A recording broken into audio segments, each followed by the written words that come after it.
This is Hidden Killers with Tony Bruschi. Barry Morphew was once the picture of a Colorado small town, respectively. Devoted father, churchgoer, family man, but when his wife Suzanne vanished on Mother's Day in 2020, that image began to crack a little bit. And when her remains were found 3 years later with a rare animal tranquilizer in her bones known as BAM, everything changed. Now, with the 2025 re-indictment on the table, prosecutors say they finally have what they need to prove Barry killed his wife. But in the case, is the case airtight or just cleverly assembled circumstantial evidence to paint a nice, big, pretty picture?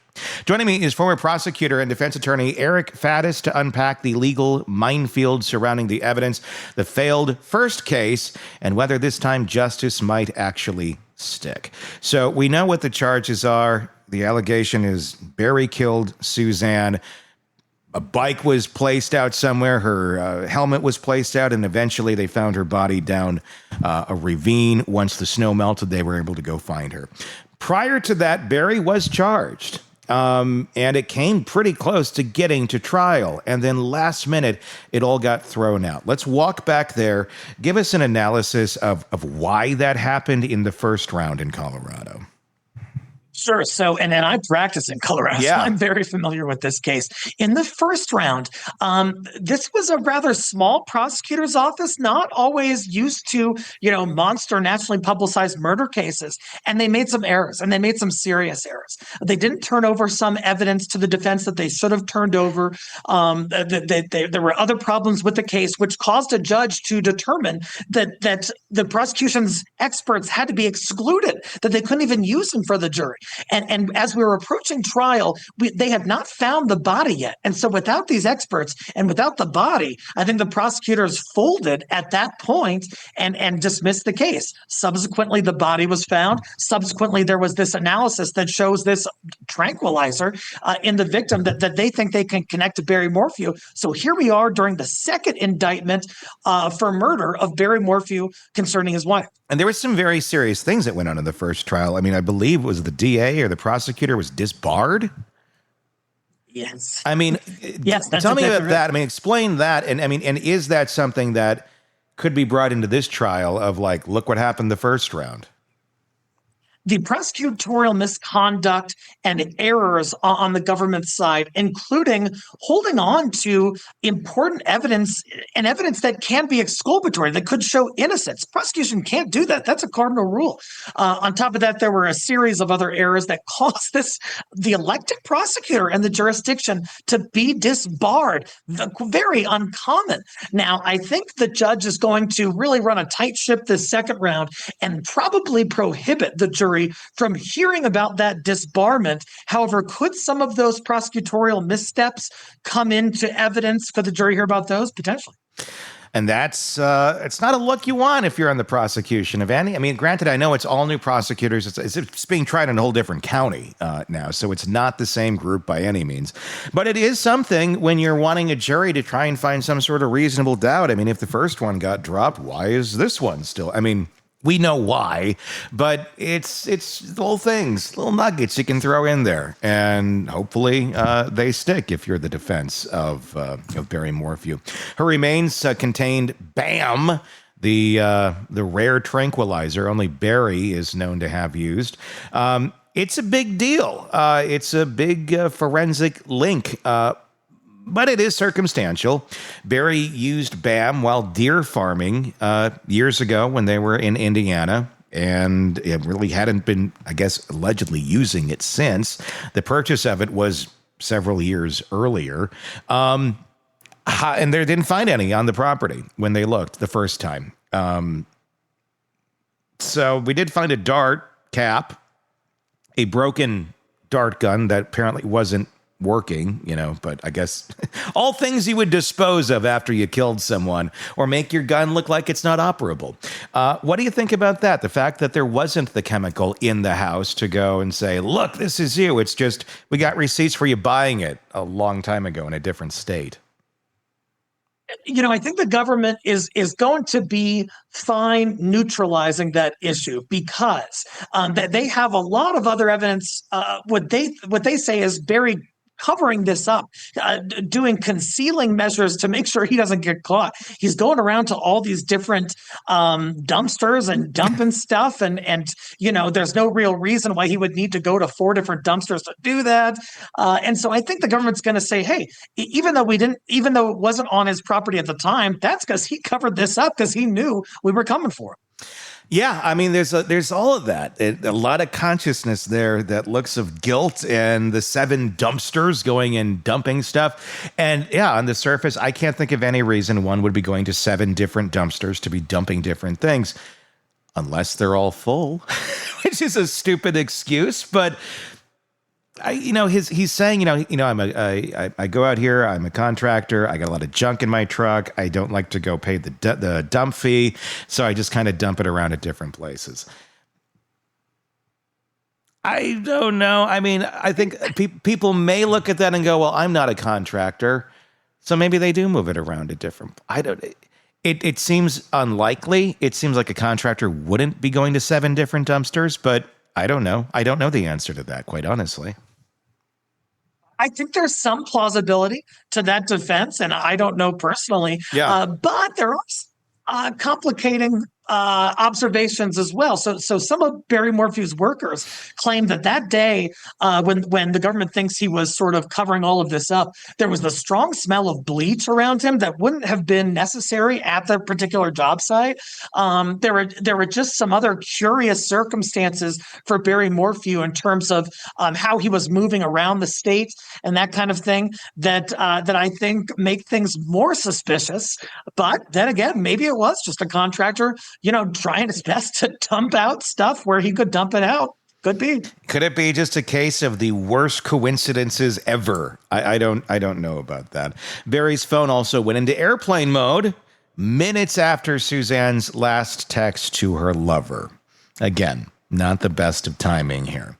A blackout like that, I mean, does that suggest consciousness of guilt in a legal context? And also, with his phone, his vehicle GPS also went dark. I don't even know how you do that, but apparently there's something you can unplug somewhere where your vehicle's going to stop tracking you, and then it turns back on suspiciously several hours later, 8 hours later. Oh, weird. Weird. Yeah, I think people are sort of getting wise to the fact that our phones all have GPS, and if a person didn't want to be tracked, they would have to somehow deactivate that. And it looks like that could be what happened. Alternatively, he might say, "Hey, my phone went dead at that time, and there was nothing I could do about it," and so it wasn't covering something up. And so all of these peculiar circumstances are going to be up to the juror's interpretation, and they're going to look at it as a whole when combined with all of, the bleach smell and the multiple dumpsters and this BAM. Is that going to be enough to get the prosecution over the hump? That's the question. How many experienced chipmunk hunters do you think are going to be on the jury? Serious question. How many? In that part of Colorado, more than you'd expect, maybe. Yeah, but still, there are a lot of interesting wrinkles to this sort of rurally set case that are going to be specific to that locale. And so these jurors are going to know more about squirrel hunting than certainly I am. Y'all got a chipmunk epidemic in Colorado. And I've been there. I mean, there's like one mountain town where I've gone to, and it was an old mining town. It's like haunted or something, and there's not much up there. But it's like, the chipmunks, there's hundreds of them, and they hang out on like wood and pallets. You can walk over, they'll climb on you. It's the craziest. I've video of the kids when they were younger at this. Like, you got chipmunks, you got prairie dogs, you got the rodents going on. And they're surprisingly like fairy rodents. They're very friendly. I do like the rodents in Colorado. I don't know if the chipmunks... Yeah, they're sorry. I don't know if a chipmunk's a rodent, but they seem friendly. But it's there are places where the chipmunks are really the ones in charge. I think they have seats on city council by now. But there are some issues once you get closer to the mountains with those little critters. It makes you wonder. So I could see that. I could see. I know the chipmunk analogy sounds ridiculous to a lot of people. I have to admit, in Wisconsin, I have hunted a few chipmunks in my time. I'm not proud of it. I was a smaller child, and my dad said, here's the BB gun. Go take care of the chipmunks. And, when you're taking out chipmunks, you do run around your yard a lot. I will attest that is a real thing if you are hunting a chipmunk with a BB gun. I think maybe they're spry. Poison dart might be a bridge too far for a chipmunk, but, he told investigators that his erratic phone movements were from chasing chipmunks. How do you think that'll land out there in Colorado? Better in that jurisdiction than it would land in like Denver, where I practice. In that jurisdiction, you're used to being out in the elements. You're used to living amongst the ecosystem, which include chipmunks and deer and bears and mountain lions, everything else.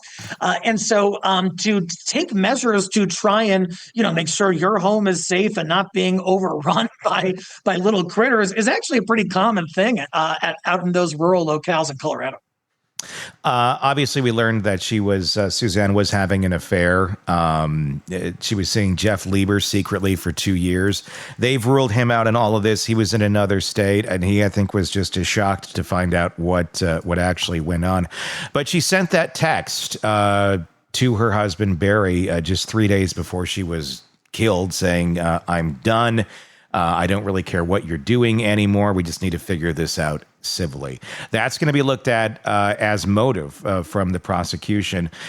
Just a text. We don't have any evidence of Barry threatening her or beating her or anything of that nature. In fact, when they look at the body, there was no evidence of any sort of, broken bones or foul play or anything of that nature. Granted, she was fairly decomposed, so there was a lot of things that you're not going to find.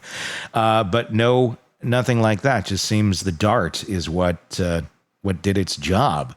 How strong do you think the I'm done and the she's having an affair is going to play to a jury? Also, wait a little bit too. If a jury member has had a partner that stepped out on them and, really did them wrong. Never a reason to kill somebody, but might you find some empathy there from some folks?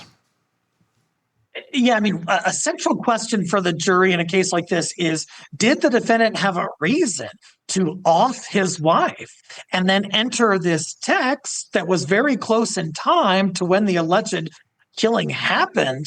That is problematic. It's within the domestic violence context. The lethality within that context is just very high. That's what the statistics show us. Yeah. On the other hand, Barry Morphew's daughters have actually been by his side for most of this case. So the family has sort of sided with him, which is interesting, and which a jury might see as, oh, maybe this was just like a normal relationship problem and not a lethal relationship problem. That's what I was wondering about as well, because the daughters are still there. But granted, look at a lot of other cases where we know the person's guilty as sin. Diddy's kids are right there, a little bit different context, but there's been many others where the family stands by them. The Murdaugh trial, to a certain extent they did. There's been many. Grant, but these are the daughters. These are the ones who actually had a very close relationship with both Suzanne and Barry. They were all pretty tight. And from what we can tell on the surface, had a fairly normal growing up with them and viewed it as a happy, loving family. That's, from the outside, there could have been a lot different going on behind closed doors, but they're still believing Barry could not have possibly done this. Could they testify? Could they be called as witnesses that might affect the jury dynamics and talk about what a wonderful dad is and how they couldn't see this happening? This is something as a trial practitioner that I use all the time. I think it's underutilized in modern practice of law, and that's character witnesses that can testify to a pertinent trait of the defendant. So here, what could happen is, the prosecution saying he violently killed his wife. Well, he could call his daughters as witnesses to testify as to his trait for peacefulness. And perhaps they would get up there and say, hey, my dad is completely peaceful. I have never seen him hurt my mother. He has always, worked things out as a father and a husband, should arguably or whatever. And I think that could go a long way, because if the own family, who are really the victims in this case, don't believe their dad did it, can a jury really be convinced of? Yeah, that's a big a big question there, and they could be very convincing. I've only seen video that they did an interview, I think, a while back, and they seemed pretty convinced that their dad didn't do it. I mean, Chad Daybell's kids also don't think he did it, but it is what it is. Barry filed a $15 million lawsuit for malicious prosecution after the first charges were dropped. Who does that if you're guilty? I mean, obviously, it was all thrown out, without prejudice, meaning it could come back, and it certainly has come back. But who's going to open that door of discovery and everything else that could be brought out in a civil case? That could be far more damning of what could come out in a criminal case. Well, was he just really calling their bluff and seeing like, see, look, I'm not that guy because I'd be crazy if I filed this? Or did he know that it was going to get thrown out? What's your thoughts on that move? If he didn't do it, then he absolutely should bring this for the terror that has been inflicted upon his life wrongfully. If he did do it, what a ballsy move! How audacious to like you said, open the door to really an expanded scope of discovery and evidence. Because on the civil side, you can talk about and get information about a lot of stuff you can't do on the criminal side, and so that's crazy. The one final note is that why we're back here on for a second indictment, a second trial? Is it because the government said, "Oh gosh, we can't pay $15 million; we'll go bankrupt"? So instead, we've got to go back on our horse and come after this guy again and win. I'm thinking of the Making of a Murderer, Dassey and what's his name in Wisconsin, Manitowoc. That sort of a thing where, we got to pay. And he won the judgment. And then, we found more evidence to put you away. We've seen that story before. Suzanne's bones were found 45 miles away. Obviously, he went dark on his cell phone for like 8 hours, which, 45 miles takes about 45 minutes. So you got 2 hours to and from, basically. Does that make it harder to link Barry directly, or do you think that just gives more evidence to support the strangeness of his phone going dark for all that time? I think it's a complicating factor for the prosecution. There are a lot of moving pieces here, and where the body was found, the fact that the body had really degraded, those things are problematic. That there was this what appears to be kind of a staging of the bicycle and a helmet at a different location, and it's all very peculiar. But the thing is, the government's it's their job to connect the dots, to bring all of this together. And when you have a bunch of disparate parts of a case, it makes it harder. It is. And I don't know that this one, I mean, me personally, when I look at this, do I think he likely did it? Yes. But is there, I feel like there's a lot of room for reasonable doubt here. Or that one could interpret as reasonable doubt. It's not quite there's snow on the ground, how did it get there type moment as the next day. It's like, well, there's a snow cone machine exploded, or somebody got a ski lift thing and they're just shooting it in the neighborhood. Possible? Yeah, not likely. I don't know. With this, I mean, you also got the DNA, the unidentified male DNA on her glove box and on her helmet. On paper, it sounds kind of weird, but it wasn't a complete match. So they said there were several people in the CODIS system who it potentially partially matched to. Okay, well, it's a partial match.